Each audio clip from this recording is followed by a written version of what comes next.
Hey guys, Casey Ferris here. Thanks for checking out another video of mine here on YouTube. Today we are talking about a filmic look and how to make your shots look like film. This is something I get questions on all the time. I feel like people want to know, how do I make my shots look more like film?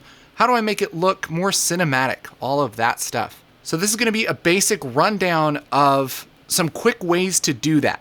I'm not going to go into tons and tons of detail here, but the very first thing that you need to know is that a filmic look has mostly to do with the camera and the lighting and the setup and all of that stuff. It's not something that you can just take any old shot and do some color grading on it and it looks filmic. It has a lot to do with the lens, the depth of field, the lighting, the contrast, and all of that stuff. So if you're starting with a nice looking shot, your project is going to look nicer after color grading. I'm gonna make a new version and reset my grade here. And we're just gonna work on this shot today. If you ask 10 different video professionals or cinematographers what something has to be in order to look filmic, you'd probably get 10 different answers. So all of this is pretty much just my opinion and just kind of what I think. So to me, something that looks filmic, when you think about it, just looks cinematic. It has some deep contrast and it doesn't look like that shiny type of like 90s video look. It looks more organic. So that's what we're gonna go for here.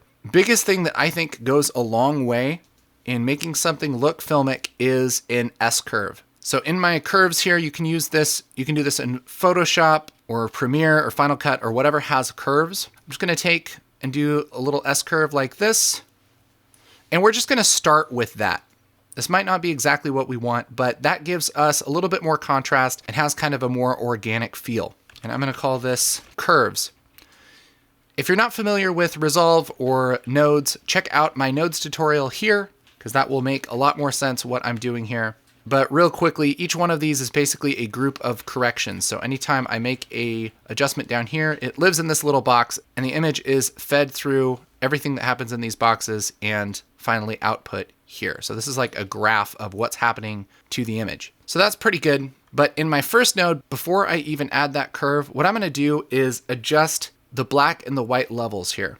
When you're looking to make something filmic, you don't necessarily have to do this. I could just leave it like this. I mean, if this is the style you're going for, kind of the desaturated, little bit higher contrast, but soft style, there's nothing wrong with that at all. But what I like to do is push my lift down a little bit. I'm just gonna take the little wheel below the lift color wheel and bring that down until the bottom part of my scopes starts to get a little bit closer to 0. I'm gonna do the same thing with the gain and roll up a little bit until the top part of my scope starts to get up to 1023, somewhere in there. I don't wanna crush it like this. That's gonna make things look bad, but I am gonna bring it up a little bit closer. And you'll see now we have kind of that more soft contrast here. So if I turn off my curve, you can see the difference that the curve's making. There's a lot of kind of these gray tones here, and the curve is just defining those shapes a little more, adding a little bit more contrast. And here's what we had before. Here's the adjustment in the lift and the gain. And here's the curves on top of that. Again, if you say filmic, that can mean different things to different people. And honestly, I feel like a lot of what we think of as a filmic shot doesn't necessarily look exactly how film looked. You're just kind of wanting a feeling from the shot. And if it gives you that feeling, you're doing fine. And honestly, I really like it like this. I could do some more work on it, but I probably don't need to. I could maybe bump up the saturation depending on the style I'm looking for, but that S curve is pretty much what does it. And the nice thing about that curve is I can get very, very detailed with how I want that to look, how I want the blacks to roll off, all of that. And it just gives the shot a really nice feeling. So there's a way, if you know a little bit about color grading, to get a quick filmic look. Another way you can do it that might be a little bit easier, I'll just reset my grade here, is to add a LUT. So I'm gonna right click on the second node, go down to 3D LUT, and load a LUT from our Renegade 2 pack. This is a brand new pack from Ground Control. It's LUTs designed specifically for S-Log2 footage shot on Sony cameras. And under my Renegade log, I'll grab Manhattan.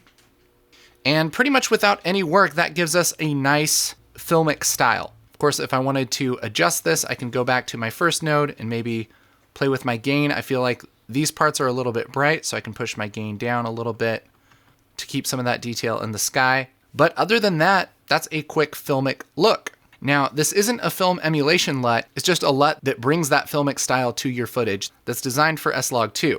So here's what we started with. Here's the LUT with just a little bit of tweaking. And the cool thing is, anything shot in S-Log2 with decent exposure, I can load a few different looks, and this will bring, and I can quickly add a variety of styles to my shot. These LUTs are available right now at groundcontrolcolor.com. Here's a link. We also have a ton of other LUTs that are designed for other cameras. So if you shoot Blackmagic, we have similar packs for BMD film. We have similar packs for Canon CineStyle, for GoPro's ProTune, for D-Log shot on drones. And the really cool thing is if you like the style that one of these LUTs brings, but you have a shot that's maybe shot on a different camera or it's already corrected, maybe something like this, you can actually add a 709 version of that same look to give it some subtle Filmic style on top of your already corrected images. So there you go. If you want that Filmic look, definitely recommend playing around with that S-curve. And if you want a bunch of Filmic styles designed for the camera that you shoot with, check out groundcontrolcolor.com. Anyway, hope that's helpful for anybody looking for that Filmic style. If you have any questions, leave them in the comments below. If you like this, hit like. And for more color grading tutorials and things of that nature, stuff with DaVinci Resolve, make sure to hit that subscribe button. My name again is Casey Ferris. I will catch you next time.